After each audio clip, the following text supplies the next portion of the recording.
नमस्कार साथियों, आप सभी का हमारे एजुकेशनल प्लेटफॉर्म कंपटीशन कमेटी पर एक बार फिर से स्वागत है। आज के दिन में सेशन की बात करूं तो आज हम लोग यहां पर कैलेंडर का पार्ट 5 डिस्कस करेंगे और कैलेंडर का पार्ट 5 होने के साथ ही आपका आखिरी सेशन भी होगा इस पर्टिकुलर टॉपिक से रिलेटेड।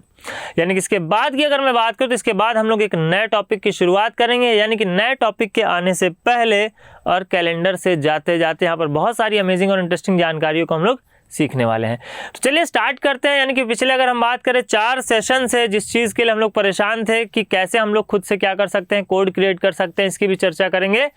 साथ ही साथ यहाँ पर आप ये भी जानेंगे कि अभी तक आपने कितनी बार अपना जन्मदिन उसी दिन मनाया जो कि आपकी डेट ऑफ बर्थ का दिन था। तो चलिए स्टार्ट करते हैं सेशन की अगर हम बात करें तो सबसे पहले जानेंगे यहाँ पर कोड जनरेट करना। कोड की अगर मैं बात करूँ तो कुछ नया नहीं है, यानी कि जो कुछ अभी तक हम लोगों ने सीखा है उसी की चर्चा यहाँ पर भी करना है और उसी से यहाँ पर हम लोग जनरेट करेंगे कोड की अगर हम बात करें तो ऑर्डिनरी ईयर के लिए अलग कोड होगा, लीप ईयर के लिए अलग कोड होगा। और बिलीव करिए कि अभी तक जो भी हम लोगों ने कुछ बातें सीखी हैं वहाँ पे जब रट्टा नहीं मारे तो कोड के लिए भी रटने की ज़रूरत नहीं है। ये कोड भी आपको ऐसे ही याद हो जाने वाला है, ठीक है। क्योंकि कोड देखते मतलब बस दिमाग में आता है कि खटाखट से नंबर आ जाए मोबाइल के तरीके से। बचपन में तो कई सारे मोबाइल नंबर याद रहा करते थे, अभी कितने मोबाइल नंबर याद रहते हैं? हाँ, कुछ खास की बात नहीं कर रहा हूँ, वो तो सभी को रहते हैं दिमाग में, है ना। कुछ खास नंबर्स को कैसे भूल सकते हो आप। चलिए फिलहाल अगर हम बात करें यहाँ पर कोड की, कोड भले याद ना रहे लेकिन वो कुछ खास नंबर ज़रूर आपको याद रहेंगे। हम बात करेंगे पहले ऑर्डिनरी ईयर की। ना तो यहाँ पर लीप ईयर के लिए कोड आपको रटने की आवश्यकता होगी, ना ही ऑर्डिनरी ईयर के लिए। क्लियर? केवल मंथ के कोड की चर्चा करूंगा, क्योंकि अगर मैं बात करूं सेंचुरी की, सेंचुरी के कोड के लिए कुछ बताने की जरूरत नहीं है। 5 3 1 0 याद हो चुका है आपको, ठीक है। कोड कह लो या ऑड डेज कह लो। ईयर की अगर हम बात करें तो ईयर में जितने ईयर बीत चुके हैं प्लस उनमें पढ़ने वाले लीप ईयर्स, ये हो गया आपका ईयर के लिए कोड। मंथ वाले में थोड़ा हमें क्या करना पड़ रहा था, लंबा प्रोसेस फॉलो करना पड़ रहा था। इसके लिए हम यहाँ पर मंथ्स के कोड भी जान लेंगे कैसे आसानी से बना सकते हैं। साथ ही साथ अगर मैं डेज की बात करूँ तो 0 का मतलब संडे, 1 का मतलब मंडे, 2 का मतलब ट्यूसडे, यानी कि सीक्वेंस से हमें याद करना है। कुछ भी एडिशनल हमें यहाँ पर याद करने की ज़रूरत नहीं है। जो बेसिकली कॉन्सेप्ट होता है जो आसानी से हमारे दिमाग में फीड हो सकता है उसी की हम यहाँ पर चर्चा करेंगे, ठीक है। चलिए तो जब हम बात करते हैं ऑर्डिनरी ईयर की तो सबसे पहले बात करेंगे जनवरी की, फिर फेब, मार्च, अप्रैल, मई, जून, जुलाई, अगस्त, सितंबर, अक्टूबर, नवंबर और दिसंबर। ये हो गया आपके 12 महीने। अब ये भी जानेंगे कि कोड ये बना तो कैसे बना।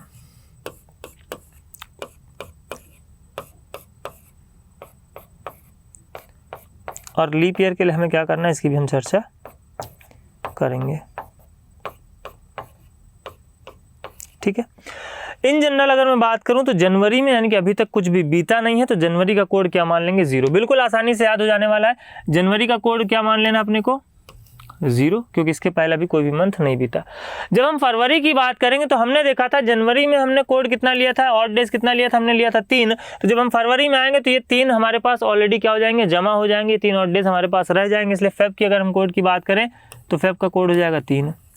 जब हम आएंगे मार्च में तो चूंकि फेब का कोड हमें मिला था कितना, 0, तो मार्च का कोड भी क्या हो जाएगा, 3 हो जाएगा, क्योंकि अभी तक हमारे पास जो जमा और डेज हैं वो केवल और केवल कितने थे, 3। जब हम बात करेंगे अप्रैल की, तो यहाँ पर 3 और 3 हमारे पास क्या हो गए, 6 जमा और डेज हो गए, यानी कि अप्रैल का कोड हो जाएगा 6। इसी प्रकार अप्रैल में हमें ऑड डेज देखने को मिलते थे 2, तो यानी कि 6 + 2 हो जाएंगे 8। इसलिए यहाँ पर मई का कोड हम लोग लेंगे 1, क्योंकि हमें पता है जो ऑड डेज होते हैं उनकी संख्या 7 से अधिक नहीं हो सकती। फिर जब हम मई की बात करेंगे तो यहाँ पर हमें यानी कि जून के लिए जो कोड मिल जाएगा, जो जमा अभी तक हमारे पास ऑड डेज है वो कितने हो गए, 4। फिर हम जब जून के बाद जब हम जुलाई की बात करेंगे तो यहाँ पर 4 + 2 हो गए हमारे पास ऑड डेज। अब अगर हम बात करेंगे अगस्त की तो अगस्त का कोड हमें मिलेगा 2। फिर हम बात करेंगे सितंबर की, सितंबर का कोड हमें मिलेगा 5। फिर जब हम बात करेंगे अक्टूबर की तो अक्टूबर का कोड मिलेगा हमें कितना, 0, क्योंकि 5 + 2 7। फिर जब हम बात करेंगे नवंबर की, अक्टूबर के बाद जब हम नवंबर की बात करेंगे तो नवंबर का कोड मिलेगा हमें 3। और जब हम बात करेंगे किसकी, दिसंबर की, तो दिसंबर का कोड मिलेगा हमें 5। ठीक, अब समझिए, जब हम बात करेंगे ऑर्डिनरी ईयर के मंथ्स के कोड की, तो कुछ नया हमने नहीं किया, केवल इसके ऊपर जो जमा हमारे पास ऑड डेज थे उनको हमने डायरेक्टली लिख दिया। कैसे, अगर मान लेते हैं यहाँ पर आप अगस्त का कोड 2 देख पा रहे, तो हम लोग क्या करते थे, जनवरी लिखते थे, जनवरी, फरवरी, मार्च, अप्रैल, मई, जून, जुलाई। ठीक है, अब यहाँ पर अगर आप देखेंगे 3 3 6 2 8 3 11 2 13 और 3 16, 16 का मतलब कितना हुआ 2, और उसके बाद जो अगस्त की तारीख होती थी वही लिख लेते थे। तो बात वही है, कुछ भी यहाँ पर नया कॉन्सेप्ट नहीं है, सिंपली ये है कि अगर आपको ये डायरेक्ट नंबर से याद रहेंगे तो आपका जो समय है ये प्रोसेस को फॉलो करने का वो बचेगा, ओरली आप यहाँ पर आंसर निकाल पाएंगे। और इसलिए हम यहाँ पर उन्हीं प्रश्नों की चर्चा करेंगे, यानी कि जो कि आपके आधारित होंगे किस पर, गिवन डेट्स पर डे निकालने पर। ठीक है, जब हम बात करते हैं किसकी, लीप ईयर के कोड की, तो लीप ईयर का कोड हमें क्या करना है, फरवरी के बाद सब में केवल हमें क्या कर देना है, +1।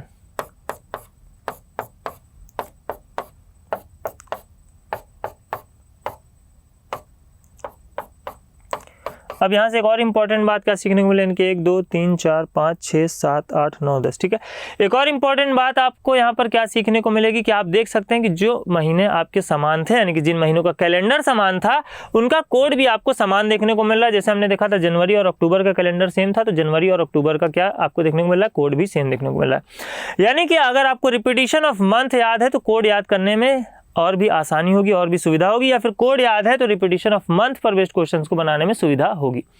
इसी प्रकार आप देख पा रहे थे कि फरवरी और मार्च का कैलेंडर सेम था ऑर्डिनरी ईयर में, साथ ही साथ नवंबर का कैलेंडर भी सेम था, तो तीनों का कोड भी आपको सेम देखने को मिलेगा। सितंबर और दिसंबर का कैलेंडर सेम था, तो इनका कोड भी आपको सेम देखने को मिलेगा। क्लियर, चलिए ये हो गई बात किसके, कोड की।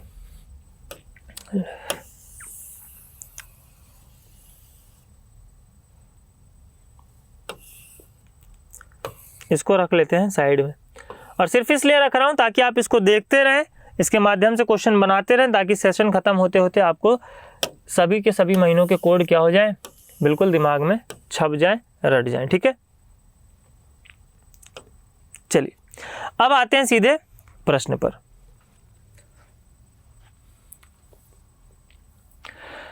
प्रश्न की यदि मैं बात करूं तो स्क्रीन पर आपके क्वेश्चन आ चुका है। यदि 21 मार्च 2007 को बुधवार है तो 25 मई 2015 को कौन सा दिन होगा।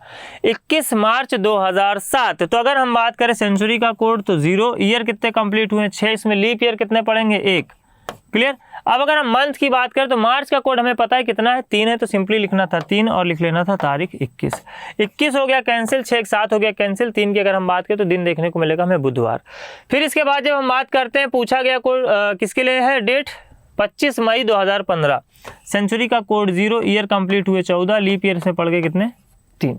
ठीक है, मई के कोड की अगर हम बात करें तो मई का कोड आपको 1 देखने को मिल रहा है, और तारीख की अगर हम बात करें तो 25 की अगर हम बात करें तो 21 निकल जाएगा, 4 बचेगा, 14 हो गया कैंसिल, 4 3 7 हो गया कैंसिल, 1 की अगर हम बात करें तो आंसर देखने को मिलेगा मंडे।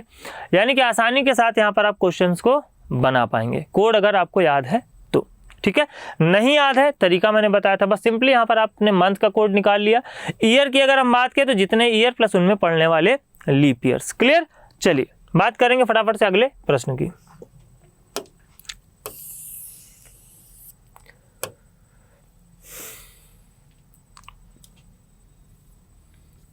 अगला प्रश्न आपकी स्क्रीन पर आ चुका है, सभी लोग क्या करेंगे, क्वेश्चन को बनाएंगे। 31 जनवरी 2009 को सप्ताह का कौन सा दिन था। जनवरी की अगर हम बात करें तो हमें जनवरी के लिए किसी कोड की जरूरत नहीं है, 0 है। सिंपली हम बात करेंगे यहाँ पर 31 की, 31 का मतलब क्या 28 से 28 तक डिविजिबल हो जाएगा, बचेगा 3। ईयर कितने कंप्लीट हुए हैं,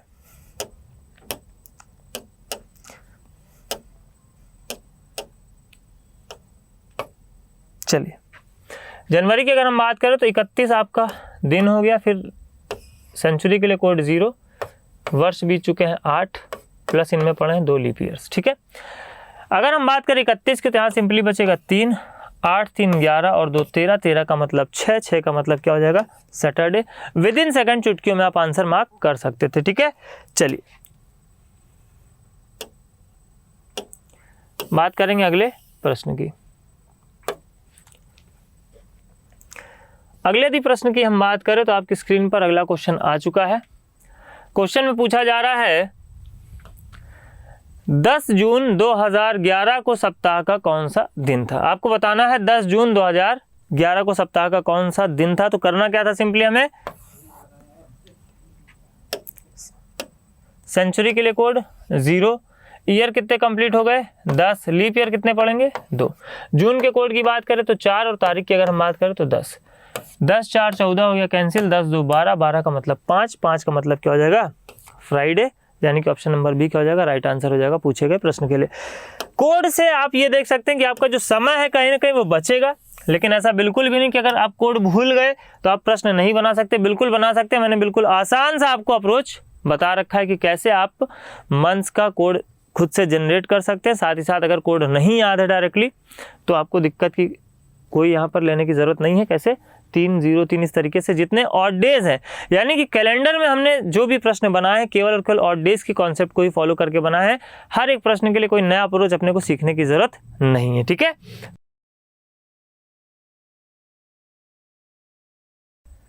बात करेंगे यहाँ पर हम लोग अगले प्रश्न की। अगले यदि हम प्रश्न की बात करें तो बोला है if 19th July 2000 was Wednesday then what would be the day of the week on 15th June 2012। 2000 के केस में बहुत कंफ्यूजन होता है, तो इसलिए आराम से इत्मीनान से समझिएगा। जब हम बात करेंगे 2000 की, ईयर 2000 की, तो यहाँ पर पहली बात तो 1900 सेंचुरी कंप्लीट हुई है, ना कि 2000। ठीक है, 1900 सेंचुरी यानी कि 19 सेंचुरी कंप्लीट हुई, 1900 वर्ष कंप्लीट हो चुके हैं, तो 19 सेंचुरी के लिए कोड हो जाएगा 1। फिर अगर मैं बात करूं 19 सेंचुरी के लिए कोड हो जाएगा 1। फिर अगर मैं बात करूं ईयर कितने कंप्लीट हुए, तो ईयर कंप्लीट हो गए हैं 99। इसमें लीप वर्ष कितने पड़ेंगे, तो इसमें पड़ेंगे 24। और अब हम बात करेंगे वर्ष 2000 की, और तारीख क्या दी गई है 19 जुलाई। जुलाई की अगर हम कोड की बात करें तो जुलाई का कोड अपने को देखने को मिल रहा है 6 और तारीख 19। ठीक है, 99 की अगर हम बात करें तो बचेगा 1, 24 की अगर हम बात करें तो बचेगा 3, 6 और 1 7 हो चुके हैं कैंसिल, 19 की अगर हम बात करें तो बचेगा 5। तो सिंपली अगर हम बात करें तो 5 3 8 1 9, 5 3 8 1 9, लेकिन यहाँ पर वर्ष आपको देखने को मिल रहा है जुलाई। समझिए, यहाँ पर वर्ष आपको देखने को मिल रहा है जुलाई 2020। और जब हम बात करेंगे वर्ष 2020 की या किसी भी ऐसे वर्ष की जो कि क्या है एक लीप वर्ष है, तो मैंने कहा इस कोड के अलावा आपको क्या कर देना था +1 कर देना था। इस कोड के अलावा क्या कर देना था +1 कर देना था, यानी कि यहाँ पर अगर हम बात करें तो 6 के बजाय 7 लिख लेते हैं, यहाँ पर अलग से हम 1 लिख सकते हैं। तो वास्तविक दिन हमें यहाँ पर देखने को मिल जाएगा इस प्रकार से बुधवार, और यहाँ पर भी दिन जो आपको दिया गया वो भी बुधवार दिया गया है, यानी कि यहाँ पर भी आपको वास्तविक दिन दिखाई दे रहा है। इट मीन्स हमें क्या करना है, इस गिवन डेट पर भी वास्तविक दिन निकाल लेना। कैसे निकालेंगे, तो अगर हम बात करें यहाँ पर सबसे पहले वर्ष यानी कि सेंचुरी 20 कंप्लीट हुई है, वर्ष हो गए आपके 11 कंप्लीट, प्लस इनमें पढ़ने वाले लीप ईयर्स कितने हो गए 2। फिर अगर हम बात करें मंथ की, तो ये भी आप ध्यान दीजिए, तो 2012 भी क्या है आपका एक लीप वर्ष, इसलिए यहाँ पर 4 ना लेकर के कोड हम क्या ले लेंगे +1 यानी कि 5। ठीक है, ये क्या है आपका एक लीप वर्ष है, इसलिए फरवरी के बाद पढ़ने वाले महीनों में हम क्या कर लेंगे कोड में +1 कर लेंगे। तो अगर हम बात करें यहाँ पर कोड मिल जाएगा अपने को कितना 5। तारीख की अगर हम बात करें तो तारीख दी गई है 15, 15 का मतलब 1, 11 2 13 14 कैंसिल, 5 का मतलब फ्राइडे, आंसर हो जाएगा ऑप्शन नंबर सी। क्लियर, तो कोड याद है, तो इस प्रकार से जो आपको मंथ वाले प्रोसेस में टाइम लग रहा था उसको आप यहाँ पर